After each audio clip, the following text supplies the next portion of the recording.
So hello guys, welcome back to our channel once again with most interesting and random facts. चल झूठा। तो बिना किसी रोक टोक के और बिना टाइम गवाए चलिए फैक्ट्स की गंगा में डुबकी लगाने।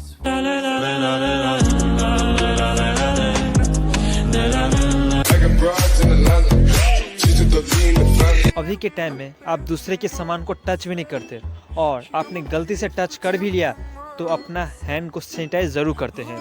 पर एक प्लांट ऐसा है जिसे आपने टच किया तो वो आपको सैनिटाइज करने का भी मौका नहीं देगी। अगर आपको यकीन नहीं हो रहा है तो मिलिए हेमलॉक ड्रॉप वॉट से। जी हाँ, ये प्लांट इतना पॉइजनस है कि अगर इसके लीव्स को अगर किसी ने टच किया तो वो हंसते हंसते बेचारा शहीद हो जाएगा। जी हाँ, हंसते हंसते। अगर मैं कहूँ कि एक लेडी ने अपना 25वां बर्थडे मनाया तो क्या ये नॉर्मल बात है? ऑब्वियसली। पर अगर मैं कहूँ कि एक ग्रैंड लेडी ने अपना 25वां बर्थडे मनाया 2020 में तो क्या ये नॉर्मल है? तो वेल, उनका 25वां लीप ईयर बर्थडे था। तो क्या आप नीचे कमेंट सेक्शन में बता सकते हैं कि अभी उनका एज क्या है? क्या आप इस लंबे बालों वाली लड़की को जानते हैं? रुपेंसल, नाम तो सुना ही होगा, पर इनका जन्म कहाँ हुआ था? उस जगह का नाम आपको पता है? वेल, आपको पता नहीं, लेकिन उनका जन्म कोरोना में हुआ था। मतलब जगह का नाम ही कोरोना है। अभी के टाइम में हर रोज़ लोग अपने फैमिली मेम्बर में से एक मेंबर को खो दे रहे हैं, चाहे कोरोना की वजह से या किसी और बीमारी की वजह से। और ये फीलिंग ना ही आप समझ सकते हैं और ना ही बता सकते हैं।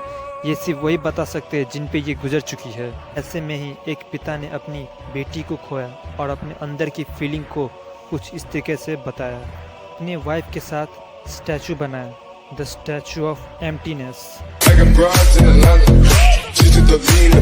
आपने अपना बर्थडे सेलिब्रेट करते होंगे फैमिली और फ्रेंड्स के साथ, बट मोस्ट प्रोबेबली आपको फ्रेंड्स के साथ सेलिब्रेट करने में ज़्यादा मज़ा आता है, क्योंकि वहाँ पे आपको एक फ्रीडम मिलता है, कुछ भी करने का फ्रीडम, जिसमें पहले नंबर पे आता है कि केक काटने की ज़रूरत ही ना हो, सीधा केक उठाओ और एक दूसरे के मुंह पे थपैक। और कहते हैं ना, खेलने की चीज़ को खाना नहीं चाहिए और खाने की चीज़ के साथ खेलना नहीं चाहिए। तो ठीक ऐसे ही हुआ। जैसे ही उसके फ्रेंड ने वो केक उसके मुंह पे मारा तो केक को स्टेबल करने के लिए जो स्टिक लगा था उसमें वो उसकी आंखों में चली गई और आंखें बाहर आ गई। आई मीन वो बेचारी अंधी हो गई। तो अब चलिए हिस्ट्री में, बुक्स की हिस्ट्री नहीं, फैक्ट्स की हिस्ट्री। तो लंबी घड़ी के पीछे Long time back?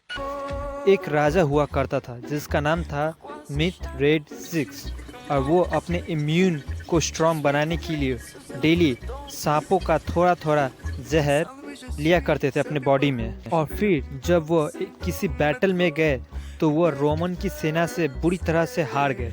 और हारने के बाद जब रोमन के महाराजा ने उन्हें बंदी बना कर रखा जेल में और टॉर्चर भी किया जाता था, तो इनसे बचने के लिए राजा ने जहर खाकर मरने की कोशिश की, पर इम्यून सिस्टम स्ट्रांग होने के कारण वो नहीं मर पाए। आपको क्या लगता है, मैच बॉक्स और लाइटर में किसका इन्वेंशन पहले हुआ होगा? वेट अ सेकेंड, जो स्मार्ट हैं वो बोलेंगे मैच बॉक्स, पर Extraordinary, fantastic, mind blowing. या फिर लेजेंडरी फैक्ट्स चैनल को सब्सक्राइब करने वाले लेजेंड्स बोलेंगे कि अगर इसका जवाब मैच बॉक्स है तो ये सवाल पूछता ही नहीं। क्लैप फॉर लेजेंड्स, क्योंकि इसका सही जवाब है लाइटर। सो हमारे चैनल को सब्सक्राइब कर बन जाइए लेजेंड्स। चल झूठा।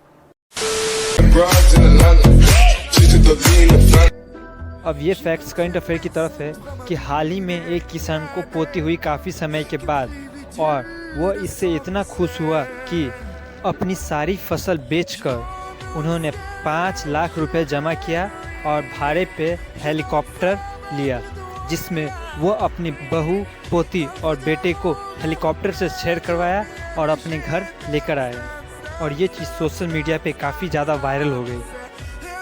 एक और बात, ज़रा ये देखिए, मेरे चैनल को सब्सक्राइब करने वाले व्यूअर्स कितने हैं और अनसब्सक्राइब करने वाले व्यूअर्स कितने हैं। भाई वीडियो देखते हो तो सब्सक्राइब कर लो ना। इस सज्जन को क्या तकलीफ है भाई? अब बात करते हैं एक ऐसे बंदे की जो बिना कुछ बोले हम सबको कहीं भी और कभी भी बहुत ही ज़्यादा हंसा दे, जो दूसरों को इतना खुश करता था। आखिर उसकी खुद की लाइफ कैसी बीती होगी। तो शुरू करते हैं उसके जन्म के दौरान से। जब उसका जन्म हुआ उसकी माँ केवल 15 साल की थी और जन्म के कुछ समय बाद उसके पिता ने उसको और उसकी माँ को छोड़ दिया। तब वो उसकी माँ काफ़ी परेशान हो गई। वो अकेले ही शो किया करती थी और एक दिन जब चार्ली 8 साल का था तो उसकी माँ शो करते करते उसकी माँ की आवाज़ चली गई हमेशा के लिए। और यह देखकर सामने बैठे दर्शकों ने काफ़ी हल्ला मचाया। तभी शो के मैनेजर ने चार्ली को स्टेज पे भेज दिया और चार्ली ने अपनी माँ की नकल उतारते हुए लोगों को काफ़ी अच्छे से एंटरटेन किया। पर उसकी माँ की आवाज़ जाने के बाद उसकी माँ मानसिक रूप से काफ़ी ज़्यादा बीमार हो गई और कुछ टाइम बाद उसकी माँ को पागल खाने भेज दिया गया। तब चार्ली पे बहुत बड़ा मुसीबतों का पहाड़ टूट पड़ा। उसके पास खाने के लिए भी कुछ नहीं होता था। जब वो 8 साल की उम्र में थे तो उन्होंने शो करने का निर्णय लिया और तब से वो शो करना शुरू कर दिए। शो करते करते उन्होंने काफ़ी सारे मूवीज़ में भी काम किया और धीरे धीरे वो अपनी मूवी के डायरेक्टर बन गए और लोगों के दिलों पर काफ़ी समय तक राज करते हैं और या फिर अभी तक राज कर रहे हैं। पर इस महान अभिनेता की मृत्यु स्विट्ज़रलैंड में 25 दिसंबर 1977 में हो गई और यहीं पे इनकी कहानी ख़त्म हुई। और जाते जाते हमारे वीडियो को लाइक, शेयर और चैनल को सब्सक्राइब करते जाइएगा और फिर मिलेंगे अगले वीडियो में। तब तक के लिए From the crazy beauty through the